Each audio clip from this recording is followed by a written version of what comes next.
नमस्कार. मी भाऊ तोरसेकर. तुम्ही बघत आहात प्रतिपक्ष. मित्रांनो, सुरुवातीला एक सूचना देतो की अनेकांची तक्रार आहे की सबस्क्राईब केल्यानंतर देखील नोटिफिकेशन मिळत नाही नव्या व्हिडिओचं.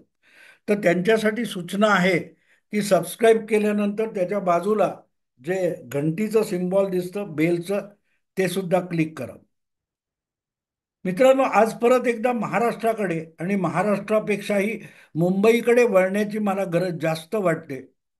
आणि त्याचं कारण असं आहे की मुख्यमंत्री पदाचा हव्यास धरून भरकटत गेलेले उद्धव ठाकरे आपला पक्ष गमावून बसलेत, आपलं निवडणूक चिन्ह गमावून बसलेत आणि गेल्या विधानसभा निवडणुकीत ते आपला मतदार सुद्धा गमावून बसलेत. हे आता सगळे म्हणायला लागलेत, जे मी गेले 4-5 वर्ष सांगतो.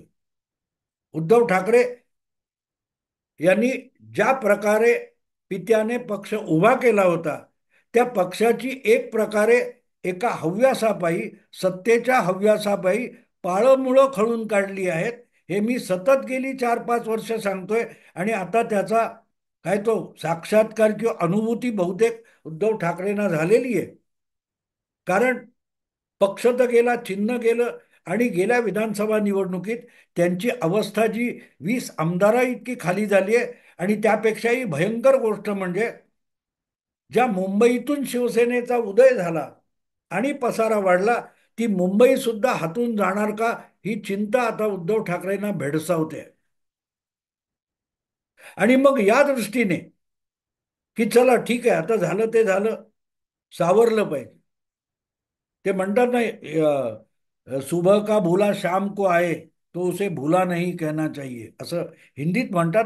तसं आहे, चुकलेला माणूस जर चूक दुरुस्त करत असेल तर त्याला नामोहरम करण्याची गरज नाही. नामोहरम करण्याची गरज नाही. पण वस्तुस्थिती सुद्धा डोळ्याआड करता येत नाही.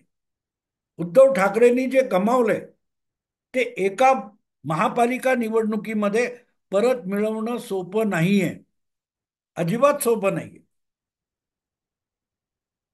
आपण का गमावलं हे बघितलं पाहिजे आणि कुठे चुकलो हे बघितलं पाहिजे आणि त्यातून ती चूक स्वीकारून दुरुस्त केली पाहिजे. आणि म्हणून मग आजची परिस्थिती आपण बघितली तर मला पडलेला पहिला प्रश्न असा आहे की जेव्हा केव्हा 5-6 महिन्यामध्ये मुंबई महापालिका निवडणुका होतील, त्यामध्ये 250 पेक्षा अधिक नगरसेवक निवडून येतील. त्यामध्ये शिवसेनेला, उबाठा शिवसेनेला, उद्धव ठाकरे यांच्याकडे उरलेल्या शिवसेनेला 50 तरी नगरसेवक निवडून आणता येतील का, याची मला शंका वाटते. परिस्थिती तशी आहे. आणि हे मी का म्हणतोय, तर तुम्हाला आठवत असेल तर विधानसभा निवडणुका महाराष्ट्राच्या चालू असताना मी एक व्हिडिओ केला होता. अगदी मतदानाच्या आठवडाभर आधी केलेला व्हिडिओ आहे. महाविकास आघाडी 100चा आकडा तरी गाठेल का, असा माझा एक व्हिडिओ होता. कारण मी महाराष्ट्रात, पश्चिम महाराष्ट्रात प्रामुख्याने फिरून आलो होतो. आणि तिथे गेल्यानंतर ग्रामीण भागामध्ये फिरताना प्रामुख्याने पश्चिम महाराष्ट्राच्या कोल्हापूर, सांगली, सोलापूर, सातारा, पुणे या जिल्ह्यात फिरून आल्यानंतर आणि मुंबईचं वातावरण बघितल्यानंतर मला अशी शंका वाटत होती की महायुती जिंकणार हे महत्वाचं नाहीये. महाविकास आघाडीच्या तीनही पक्षांचा सुपडा साफ होणार हे मला साफ साफ दिसत होतं. आणि म्हणून मी तो व्हिडिओ केला होता की महाविकास आघाडी 288 पैकी 100 जागा तरी मिळवणार का, 3 आकडी संख्या तरी महाविकास आघाडी गाठणार का. पण मतदाराने मलाही चुकीचं ठरवलं आणि महाविकास आघाडीला अगदी 50च्या आत आणून ठेवलं, 46 का 47. आणि हे अनेकांना वाटतं की भाऊ तोरसेकर अक्षरशः भविष्य सांगतो. पण मी भविष्य सांगत नसतो, हे अंदाज असतात. ते कधीतरी बरोबर येतात, कधीतरी चुकतात. तो सुद्धा माझा अंदाज होता. पण महायुती जिंकणार आणि मोठं यश मिळवणार हे माझ्या मनात पक्क होतं, त्याविषयी शंका नव्हती.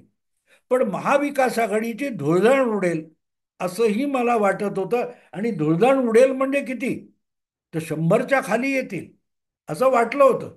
पण 50च्या खाली येतील असं मला सुद्धा वाटलं नव्हतं.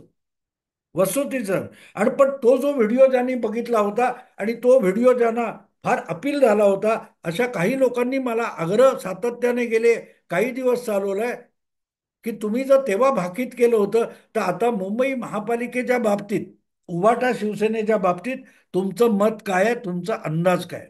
अजून निवडणुका जाहीर झालेल्या नाहीत, पण प्रत्येक जण आपापल्या परीने तयारी करत असतो. आणि प्रामुख्याने ज्या मुंबई महापालिकेवर शिवसेना जगली, तगली, वाढली, पसरली, ती मुंबई महापालिका आता आपल्या हातून जाणार, ही आशंका उद्धव ठाकरेंना सतावत असेल, तर त्यांनी आत्तापासून तयारीला लागणं योग्यच होतं आणि आवश्यक होतं. त्यानिमित्ताने आपले गटप्रमुख, शाखा प्रमुख, विभाग प्रमुख यांच्या बैठका सलग जर उद्धव ठाकरे घेत असतील, तर ते उत्तमच आहे. कुठलाही पक्ष नुसता संपत नसतो. जोपर्यंत तो पक्ष आपली पाळंमुळं जपतो, आपली पाळंमुळं ओळखतो आणि त्यांचं पोषण करण्याचा प्रयत्न करतो, तोपर्यंत तो पक्ष संपत नसतो. विभाग प्रमुख, शाखा प्रमुख, गटप्रमुख याकडे जर उद्धव ठाकरे वळले असतील, तर ते शिवसेनेच्या पाळामुळांकडे वळलेत हे मान्य करावं लागेल. पण त्यांच्या हाताशी उरलेली पाळंमुळं किती आहेत हे पण विसरता कामा नये. मुंबईत शिवसेनेने कधीही महापालिकेमध्ये स्वबळावर किंवा आघाडी करून, युती करूनही स्वतःचं बहुमत मिळवलं असं झालेलं नाही. उद्धव ठाकरे म्हणतात की भाजप बरोबर युती करून शिवसेना युतीमध्ये 25 वर्ष सडली. पण शिवसेना 25 वर्ष सडल्यानंतर सुद्धा 50, 55 ते 70 पर्यंत आमदार निवडून आणत होती युती झाल्यानंतर. 25 वर्ष सडलेली शिवसेना सुद्धा जितक्या जागा स्वबळावर किंवा युती म्हणून निवडून आणत होती, तेवढ्याही जागा आघाडी केल्यानंतर उद्धव ठाकरेंना राखता आलेल्या नाहीत. ती संख्या एकनाथ शिंदेनी राखून दाखवली. हे विसरून किंवा त्याकडे कानाडोळा करून चालणार नाही, विश्लेषण होणार नाही, मीमांसा होणार नाही. एकनाथ शिंदे यांना 13-13.5% मतं मिळाली आहेत. ही मी लोकसभेच्या निकालापासून सांगतोय. तो उद्धव ठाकरे यांच्यासाठी धोका होता. तो त्यांनी लोकसभेनंतर विचारात घेतला असता, तर आत्ता शिवसेना खूप सावरलेली दिसली असती, विधानसभेच्या निकालात सुद्धा सावरलेली दिसली असती. पण परत एकदा मुख्यमंत्री होण्याचा जो हव्यास होता डोक्यामध्ये, त्यामुळे आमच्यासारख्यांचे इशारे उद्धव ठाकरे यांनी नजरे आड केले आणि ते आघाडी आघाडी आघाडी नाचत बसले. आणि आता ते काँग्रेसवर पूर्णपणे विसंबून राहण्याची पाळी त्यांच्यावर आली आहे. आणि अशा वेळेला त्यांच्याकडे उरले सुरले गटप्रमुख, शाखा प्रमुख आहेत. ते म्हणतात स्वबळावर लढलं पाहिजे. काँग्रेस बरोबर गेलो ही चूक झाली. आणि हे जे रिअलायझेशन आहे, ही जी अनुभूती आहे उद्धव ठाकरे यांच्या सवंगड्यांची, ती गंभीरपणे एवढ्यासाठी घ्यायला लागते की ही लढाई वॉर्डा वॉर्डामध्ये, गल्ली गल्लीमध्ये, मोहल्ल्यामध्ये आणि चाळी चाळीमध्ये लढवली जाते. नगरसेवक हा त्या चाळीमध्ये, त्या गल्लीमध्ये किती लोकसंपर्कात असतो आणि लोकांच्या सुखदुःखाशी किती प्रतिबिंबित होतो, यावर नगरसेवक निवडून येत असतो. उद्धव ठाकरेंची प्रतिमा काय आहे, त्यांच्या वडिलांचा फोटो कोणी चोरून वापरतो का, त्यांच्या वडिलांनी बनवलेला पक्ष कोणी पळवला का, यावर नगरसेवक शिवसेनेचा सुद्धा निवडून येत नाही. हा, एक 10% मतं पक्षाच्या नेतृत्वाच्या चेहऱ्यावर मिळत असतात. पण 80, 85 ते 90% मतं त्या पक्षाच्या उमेदवाराने तिथे केलेलं काम आणि लोकसंपर्क यातून मिळत असतात. आणि इथेच गल्लत झालेली आहे. जे काहीतरी मला वाटते 99 वगैरे नगरसेवक विसर्जित महापालिकेमध्ये शिवसेनेचे होते, त्यापैकी 36 नगरसेवक, माजी नगरसेवक हे ऑलरेडी एकनाथ शिंदेच्या बरोबर गेलेत. आणि काहीतरी 63, मोठी संख्या आहे. उद्धव ठाकरे यांच्या सोबत राहिलेल्या नगरसेवकांची संख्या काहीतरी 63 आहे.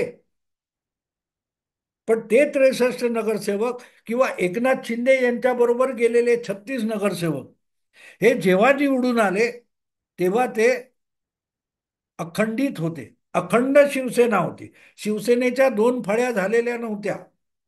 शिवसेने म्हणजे एकनाथ शिंदेच्या 36 माजी नगरसेवकांना किंवा उद्धव ठाकरेंच्या सोबत असलेल्या 63 माजी नगरसेवकांना एकत्रित असताना मिळालेल्या मतावर ते निवडून आले.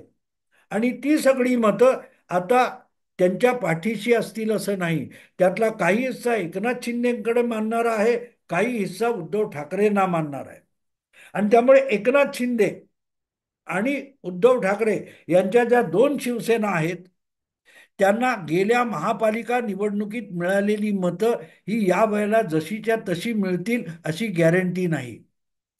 पण इथे गंमत अशी आहे की गेल्या महापालिका निवडणुकीमध्ये एकनाथ शिंदे यांच्या 36 माजी नगरसेवकांना जी मतं मिळाली आहेत तितकीच त्यांच्या विरोधात लढलेल्या भाजपच्या उमेदवारांनाही मिळालेली मतं आहेत. म्हणजे उद्धव ठाकरेंमुळे जाणारी मतं जी आहेत, उद्धव गटामुळे जी शिंदेच्या गटाच्या माजी नगरसेवकांची मतं घटू शकतात, तो घाटा भाजपच्या मतदारांमुळे भरला जाऊ शकतो. पण उद्धव ठाकरे यांच्या वाट्याला आलेल्या 63 नगरसेवकांना जी शिंदेबरोबर राहिलेली मुळे मिळालेल्या मतांचा घाटा आहे तो काँग्रेस किंवा राष्ट्रवादीमुळे भरून निघतो का? आणि हा फरक गंभीरपणे समजून घेतला पाहिजे. ज्या वेळेला त्यांचेच घटक प्रमुख शाखा प्रमुख सांगतात की काँग्रेस बरोबर जाण्यात चूक झाली, स्वबळावर लढलं पाहिजे, तेव्हा ते असं सांगतायत की आपण आघाडी म्हणून महापालिका लढलो तो काँग्रेस आणि राष्ट्रवादीची जी मतं त्या त्या वॉर्डामध्ये असतील ती आपल्याला मिळण्याची शक्यता नाहीये. आपल्याला परत निवडून यायचं असेल मुंबई महापालिकेत तर स्वबळावर लढायचं. याचा अर्थ ओरिजिनल शिवसेनेची जी मतं होती ती मिळवावी लागतील, तरच आपल्याला मुंबई महापालिकेच्या निवडणुका जिंकता येतील. तो गटप्रमुख शाखा प्रमुख विभाग प्रमुख स्वबळाची भाषा वापरतो म्हणजे काय सांगतो हे त्यातल्या आशयाने समजून घेतलं पाहिजे. आपण आपलं हिंदुत्व हरवलं, आपण आपलं मराठी बाणा गमावला. काँग्रेस बरोबर जाताना आपण काँग्रेस विरोधातली मतं शिवसेना म्हणून गोळा केलेली होती. ती मतं आपण आघाडी बनवून विचलित केलेली आहेत, दुखावलेली आहेत. ती मतं परत मिळवण्यासाठी आपल्याला स्वबळावर लढावं लागेल आणि त्या नाराज मतदाराला गोळा करून परत आपल्याकडे आणावं लागेल. गटप्रमुख शाखा प्रमुख स्वबळ म्हणतात याचा अर्थ समजून घ्या. आपल्याला ओरिजिनल शिवसेना म्हणून उभं राहावं लागेल आणि त्यामध्ये काँग्रेस किंवा राष्ट्रवादी वगैरेंची मदत आपल्याला अजिबात होणार नाही. आणि हा भाग जर लक्षात घेतला, ही द्विधा मनस्थिती एकनाथ शिंदेकडे नाहीये, उघड आहे. मुंबईमध्ये एकनाथ शिंदे बलशाली नाहीत आणि म्हणूनच त्यांनी भाजपपेक्षा कमी जागा विधानसभेच्या लढवल्या, पण त्यातल्या 6 जिंकून दाखवल्या. कमी लढवल्या त्यातल्या जास्त जिंकल्या. जास्त जिंकल्या. हा फरक लक्षात घेण्यासारखा आहे, समीकरणामध्ये लक्षात घ्यावा लागतो. आणि मग भाजपची मतं जर युती म्हणून एकनाथ शिंदेच्या घटकाला मिळणार असतील, त्यामुळे एकनाथ शिंदे मुंबईत समजा 80-90 जागा लढवणार असतील आणि शिवसेना आपला भाजप हा अगदी चक्क 100 जास्त जागा लढवणार असेल, 1,200 जागा भाजप लढवणार आणि फक्त 100 जागा एकनाथ शिंदे लढवणार, तर ते दोघे मिळून जितक्या जागा जिंकू शकतात हे लक्षात घेतलं तर उद्धव ठाकरे यांच्या शिवसेना गटाचं नुकसान कुठे होणार आहे लक्षात येऊ शकतं. विधानसभेला अजितदादा, एकनाथ शिंदे आणि देवेंद्र फडणवीस या तिघांनी महायुती म्हणून लढवताना प्रत्येकाने कमीत कमी जागांवर समाधान मानलं, पण जास्तीत जास्त जागा निवडून आणल्या. विधानसभेत भाजपने काय 149 जागा लढवल्या, पण एकही जागी भाजपचं डिपॉझिट गेलं नाही, हे लक्षात घ्या. जास्तीत जास्त जागा लढवून जास्तीत जास्त हरणं आणि कमीत कमी जिंकणं यापेक्षा कमीत कमी जागा आघाडीमध्ये युतीमध्ये घेऊन जास्तीत जास्त जिंकणं ही रणनीती असते. आणि भाजप त्यात कमालीचा यशस्वी झाला, कारण भाजपने 149 जागा लढवताना एकही डिपॉझिट गमावलं नाही. शिंदेनी ज्या काही जागा लढवल्या त्याच्यात 4 का 5, 5-6 जागी डिपॉझिट गमावलं. तुमच्या अजितदादांचं सुद्धा जागा किती लढवल्या आणि जिंकल्या किती आणि डिपॉझिट गमावलं किती बघा. मग तुम्हाला कळेल की उद्धव ठाकरे आघाडीच्या नादी लागून मुख्यमंत्री होण्यासाठी जी घोडचूक करून बसलेत त्याची किंमत केवढी मोठी आहे.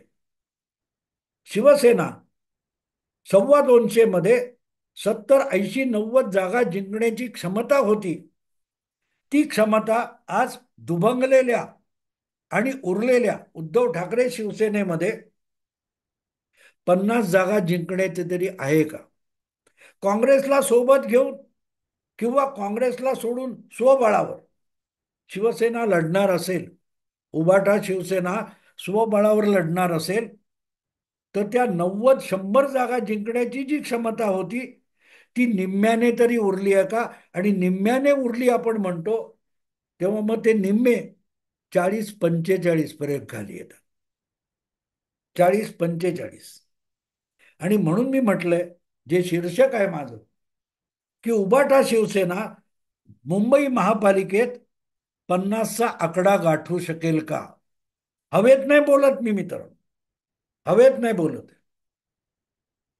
कारण जसजशा लोकसभा, विधानसभा, नगर, महापालिका या निवडणुका खाली खाली येत जातात, तेवढे मतदारासमोरचे चॉईस वाढत जातात.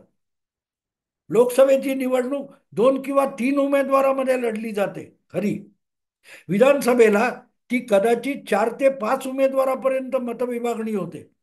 पण नगरपालिकेला, महापालिकेला 6-6, 7-7 तुल्यबळ उमेदवार मैदानात असतात. आणि जितकी अधिक मतविभागणी होते तितकी अधिक ताकद, संघटित ताकद, गुटगुटीतपणा असलेला जिंकू शकतो. आणि म्हणून एकनाथ शिंदे यांच्याबरोबर किती माजी नगरसेवक गेलेत ही गोष्ट दुय्यम आहे. एकनाथ शिंदे जर 80-90 जागा मुंबई महापालिकेत भाजपला सोबत घेऊन लढणार असतील, तर ते शिवसेना या पक्षाच्या नावावर 50, 60, 70 जागा निवडून आणू शकतील. 50-60 जागा निवडून आणू शकतील. पण उद्धव ठाकरेंना काँग्रेस बरोबर जाऊन किंवा स्वबळावर 50 जागा जिंकणं अवघड आहे. कारण भाजप एका बाजूला त्याला मराठी मतं आहेत, मिळतातच, पण दुसरीकडे अमराठी मतं मोठ्या संख्येने काँग्रेसपासून दुरावत भाजपकडे गेलेत. त्याचा भाजपला ऍडव्हान्टेज गेल्या 2017च्या महापालिका निवडणुकीत मिळाला. यावेळेला तो अधिक मिळेल, यावेळेला तो अधिक मिळेल. आणि याची जाणीव असल्यामुळे रवी राजासारखा काँग्रेसचा एक नेता, महापालिकेतला नेता भाजपत दाखल झालेला आहे. काँग्रेसचा अमराठी मतदार हा भाजपकडे कसा झुकला याची यापूर्वी काय तो कृपाशंकर सिंग वगैरे उदाहरणं मी तुम्हाला दिलेली. आता तर रवी राजासारखा माणूस पण आलाय. आणि मग त्यामुळे भाजप बरोबर राहिल्यास मराठी आणि हिंदुत्वाची मतं युतीला पडतील आणि तिथे उबाठा शिवसेनेचं अधिक नुकसान होईल. चोपडा साफ होईल असले शब्द मी वापरणार नाही. पण 10 आमदार मुंबईत निवडून आणणाऱ्या उद्धव ठाकरेंना मुंबई महापालिकेच्या निवडणुकीमध्ये जेव्हा होतील तेव्हा 50 जागा लढवणं, जसरी जिंकणं अवघड आहे. हे आजचं चित्र आहे. पुढचे 4-5 महिने गमावलेली जमीन कमावण्यासाठी उद्धव ठाकरे काय करतात हे बघावं लागेल. अर्थात जे प्रयत्न उद्धव ठाकरे करतील ते मातीमोल करायला संजय राऊत कंबर कसून उभे आहेत. त्याचं नुकसान करण्यात संजय राऊत कमी पडले, सुषमा अंधारे आहेत. आणि ही सगळी गोष्टी लक्षात घेतल्या तर उभाठा शिवसेनेला 50 जागा जिंकणं, महापालिकेचे 50 नगरसेवक निवडून आणणं का कठीण आहे असं मी म्हणतो, हे तुमच्या लक्षात येईल. मी आता इथे थांबतो. पुढे काय होईल तेव्हा अधिक बोलू. आवडलं लाईक करा, शेअर करा आणि प्रतिपक्षाला सबस्क्राईब करा. नमस्कार.